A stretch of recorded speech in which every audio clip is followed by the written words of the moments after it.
The crocodile, it's really poignant. So the crocodile is very much about waiting and timing. So it's about knowing when to move and when to be still. This also speaks to, interestingly enough, this is a totem that comes forth for anyone struggling with their mental health or looking for, mental health in general and alignment in that way, right? Of mind, body, spirit, right? So it's really interesting because it holds within it that eye is dragon energy as well, which speaks of shadow work, seeing oneself and others clearly, high discernment, almost a magical level of intuition and clarity. So it's interesting with this crocodile when we're talking about this stillness above, right? And then like the lily, being on top of the water. It's really lotus, right? Being on top of the water. It's fascinating because the crocodile here, there's an aspect of you only see the crocodile for the most part, right? I grew up around a lot of crocodiles. So you only really see them when they are basically on you. When they are ready to be seen. So I feel like there's what's coming through with this is there's a certain level of discernment that you guys are showing this month around what to share, what to hold in, how to be there for other people having a deeply emotional experience or experiencing a lot of change in their circumstances from a place of I can be there for you, but on the inside, and like hold space for what you're going through. But on the inside, I'm feeling really calm and collected because I can feel that there is a lot of good, exciting change coming that is going to balance out a lot of what has been imbalanced previously on a collective scale.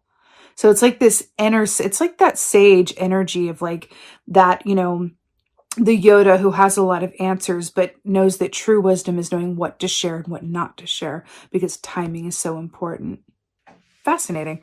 And I just saw 555 on the timer, which is the number of change. Really interesting, Sagittarius. And again, I'm going to say it again. I feel like this is holding hands with Aquarius this month. But definitely check out that reading. So we have the King of Swords here, which is really, again, up on like a higher plane, like looking. So it's really interesting here because the King of Swords is very much about observation and knowing when to speak and when not to speak. So that... Because remember, the swords were the realm of communication, what we do and don't say, our mind palace here, our discernment. So this is really fascinating. And what's also really great about this, the fact that this is depicted by an eagle, right? Eagles are about a direct line with spirit. They equate to like a wheel of fortune energy. And it's tying back to that, the carnival, the Ferris wheel that I saw earlier. There's going to be a lot moving, a lot happening this month and going forward. And I feel like the Sagittarius collective is just at a high level of objectivity and discernment that just feels incredibly magical, very potent, and really pleasurable. Do you understand like how empowering this feels to be able, as you guys as Sagittarius, right? To be able to observe and see things really clearly, but at the same time hold space for those who aren't in the same place as you without feeling the need to show them what they're not seeing. It's really just about holding space, right? But again, your internal state is not affected by your external given circumstances. And that is like, the Buddha energy is incredibly strong. I love it. Let's see what else is going on. Another like above something, right? This is really interesting here. It's like a high point, a place of like perspective. So 3 of Wands is really brilliant. So, this is very much about, if we think about, let's just talk about the 2 of Wands briefly. The 2 of Wands is having courage to embark on a new adventure. It's attention to detail and planning and kind of like taking those steps towards, what you desire. Now, the 3 of Wands is interesting because this is very much about further movement around that, but this is also about being in a place to be available for help, for offers, for any unexpected or needed aid to help you reach that next step in your goal. So it's really, really interesting here that we have the 2 wands here, and then we have this wand here. It really feels like there's this aspect of you that is able to just kind of like wait this time out from a place of like high point observation and know that you can embody within you this sort of accumulative, happy anticipation energy, right? What I'm getting from this is it feels like there's something in your energy this month that feels like it's a beacon. Again, back to that Aquarian reading, a beacon for those around you to come to for help, for advice, for aid, right? Because you are going to be embodying a kind of energy that many in the collective don't feel they have access to this month. Ain't that something? Okay. What else is going on with Sagittarius? Really, really interesting. Yeah. So we have the Seven of Pentacles here. Now, I want to point something out. Do you see, I think they're caribou. Or are they reindeer? I'm not sure. Anyway, you see these two, let's call them caribou, fighting it out back here. And then we have the younger one here, kind of looking up in the Seven of Pentacles. Traditionally speaking, Seven of Pentacles is about patience, waiting, maybe even some dissatisfaction around the timing of something, but kind of trusting on a positive note. The seeds that you've sown will bear fruit, right? But to focus on these pentacles here, while these two are fighting it out in the background, we have this reoccurring theme of being separate from the stimuli around you, of embodying a certain energy that is markedly different from that of the collective. You guys are going to be able to see and feel that a true reckoning in a very positive way, right? A big balance is coming. A bucking of the system is coming, right? You can feel that. You can sense that. You're looking forward to it. You can feel it. And you might even feel at certain times this month a little, whack-a-mole, but not in a bad way, where it's like, whoo, there's a lot of people around me having a hard time, but I feel all right. I feel calm. I feel peaceful. Excuse me. I feel excited. It feels like your experience is going to be a bit different from that of the collective, but in a really positive way. There's an interesting aspect to this as well that says that you do have an ability to positively affect others with the energy that you're embodying, but it's not coming from a place of like enforcing your will or going, oh, come on, feel better. Oh, come on, be like me. Come on, let's do this. This is just an embodiment of that energy, and it's an open invitation for anyone who wants to join. But it feels passive, very Buddha, very place of receiver, and honestly enlightened. And it feels really, really, really, really good. It feels really, really good. I do feel like you're going to have people reaching out to you for advice, your perspective, who just want to be around you, who just feel better in your presence this month. And that's amazing. It's really nice. King of Swords. King of Swords. Yeah. King of Swords, Knight of Swords. So Knight of Swords, look at this. This queen, I'm having nightmares, but don't I look fabulous doing it? And so Knight of Swords, Nine of Swords. Nightmare, sleeplessness, but it's also about dreamtime messages as well. So it's interesting that this is coming up with the King of Swords. And we're talking about this other higher perspective or this direct connection to, the subconscious with the Nine of Swords here. What's interesting, King of Swords has great objectivity, great clarity, great discernment. And the Nine of Swords is our subconscious trying to speak to us, right? But they're being on the shadow side of Nine of Swords, it's so much anxiety that the truth can't come through because we're worried about the past or focused on the future or stuck in the past, right? But then we have this aspect of the King of Swords that comes in and says, look at the difference in this. She looks stressed out, like she can't get it together and can't find clarity. Any of these swords could fall at any moment. This King of Swords says, hey, there's an opportunity here. You have 9 swords hanging above you. You can actually carefully climb up these swords and sit on top and find clarity within the anxiety, within the overstimulation, right? I feel like that's what you guys are doing this month. This could also be a particular message around creating space around bedtime, around dream time, where you have a set intention to derive messages from your subconscious, your sleeping state, right? Either keeping a dream journal near you or putting crystals under your pillow or really setting that intention before bed. It is an actual thing called dream work. You can set intention before bed that says, I set an intention to receive clarity around ABC, XYZ. tonight in my dreams. And then when you wake up, just write down whatever comes or how you feel. It doesn't actually matter if you remember your dreams or not. Your subconscious does. And so ideas may come to you like later in the day or even the next day or next few days. But also it's just about, you can write down how you feel when you wake up, because we can always remember how our dreams made us feel, if not the details. And I feel like there's a lot of helpful insight in that for you, which is really nice. 3 of Wands. Another call to ground yourself as well this month, I'm feeling, is really important. Wow. 10 of Swords with the 3 of Wands. Fascinating. So what's brilliant about this is that we have a lot of like interesting bird energy happening here. So we have the owl here, right? Which speaks of seeing just as well in the nighttime as it does during the day, inner and outer clarity, back to that crocodile / dragon energy, right?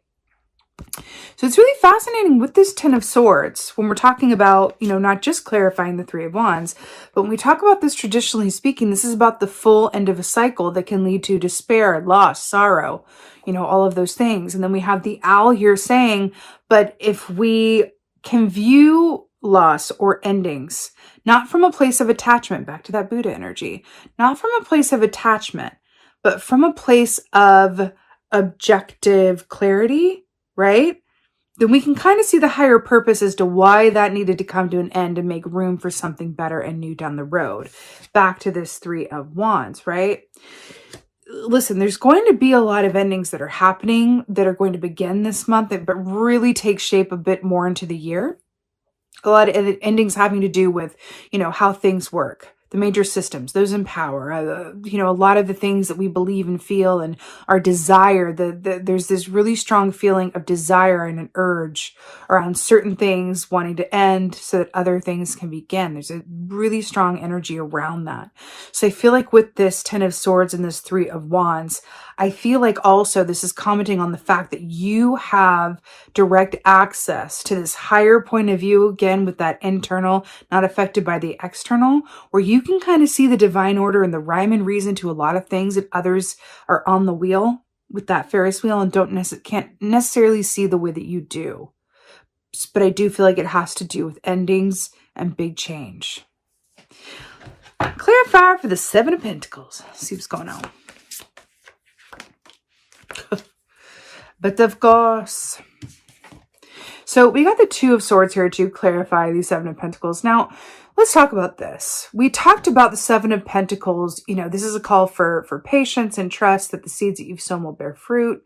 You know, it can speak of where your focus goes when you haven't exactly manifested what you've been working towards yet. We have the 2 fighting it out back here, and then the 1 down here just going, I'm going to focus on like that any one of these could, you know, sprout an 8th one at any moment, and it's time to get to work, right? Because that's what 8 of Pentacles is, right? So it's interesting that the 2 of Swords is clarifying that, because the 2 of Swords is very much about a meeting of the heart and the head. But this is about taking the time out. And see the blindfold here? And we're talking about vision and a higher perspective and an internal, external state, right? It's really interesting that we have the 2 of Swords, and it's just about, okay, let me just like get out of my own head with that blindfold, right? And then use my third eye to look inside, right? Again, very Buddha energy here, to access what the best step is moving forward, right? You are using this time before things really begin moving again, like really like kind of like, woo, we're off to the races. You are using this time very, very wisely, very, very wisely about really going within and allowing yourself to have an experience that is deeply personal, deeply insightful, and very individual to you, where you're going and what you desire for your own path moving forward. And it feels really good. But it does feel like there are certain endings that are coming along this month. And, you know, while I do feel with this Buddha energy, with this like having a higher perspective energy, I do feel like this is a blueprint. What we're looking at now for the month is a blueprint of the energies as they are, right? Which are changeable. And the opportunity you have, a way that you have available to you to work within this energy for your highest and best good, right? But I do feel that this is something that is not going to happen, you know, like most things, is not going to happen just by, magic and without any effort on your part as well. You have an access to this through your diligent effort and intention, right? To remain grounded, to access through internal means, whether that's meditation or, quiet time, still time, time outside of the stimuli of others. You have the ability to take this time and get that higher perspective and be a beacon and not allow your, what's going on around you to affect how you feel. You have the potential and ability to do that, but it is going to take you intending for that to be the case. Does that make sense? It's not like, oh, I just woke up and I feel great, but everyone else is like having a tough time. No, it's about observing that and then setting that intention within yourself, right? To focus on the energy that is available to you and like what you feel, almost like clairvoyantly. You're able to feel what is coming and why the endings are necessary this month, why the change is necessary this month, because you can see, you can feel that something is coming up as a result that is very desired. So it feels like you have the ability to be the observer this month while those around you are being the experiencers. You're the observer, others are the experiencers. And we all have our turn being the experiencer while others around us are observers. But that is the role that you have the potential to play with and for yourself, but also for the people around you this month, okay? I gotta tell you, I'm an air sign myself. I would pretty much always prefer to be the observer. So I would say definitely enjoy, if you choose to work with the energy as it is this month, definitely enjoy that because it's something that is not always the case. Let's get Oracle. Oh my Lord. Eagle King, we got Eagle here again. Back to the King of Swords here. So this says the big picture, angelic help. The big picture. Angelic help, the eagle here. The Eagle King is a really auspicious oracle to get because it speaks of having a direct line to spirit and to the divine in order to help you gain clarity, wisdom, and inspiration. So this is always really auspicious whenever this comes up, and it's really brilliant. Remember, it's a direct line to spirit, that being able to see the bigger picture, right? Remember, this says big picture when we're talking about, being on top of the Ferris wheel, hovering above it. Buddha, being able to see very, very clearly, to not have the emotions dictate the internal state. This oracle is also about, you can actively ask for help from your guides, spirit angels, the universe, your ancestors, right? Whoever that is for you. Call upon that in order for them to, even if it's during your dream time, right? With the Nine of Swords, to give you that perspective, that wisdom, that clarity, right? You have an ability to do that this month through being an observer. Again, this is very, very auspicious, the big picture. Angelic help. This makes a lot of sense to me because especially with the angelic help and then, the rising above and the air energy, it's interesting because you guys have this potential to also be the angelic help for others around you. This is also you for other people. I keep feeling that. It's really brilliant. It's really auspicious when this comes up. So you're going to have access to the bigger picture. You're going to have access to a source of rhyme and reason and a perspective that others around you don't, and they could benefit from your help around that, and you can benefit from, having a balanced emotional state and clear perspective this month, which is brilliant during Mercury in retrograde and Venus in retrograde as well, which is brilliant. I'm getting a special note.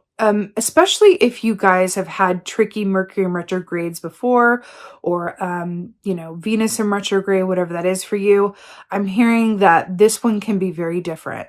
This can be a powerful cycle for you in a different way, in a really, in a much more positive, informed, spiritual way, which is brilliant.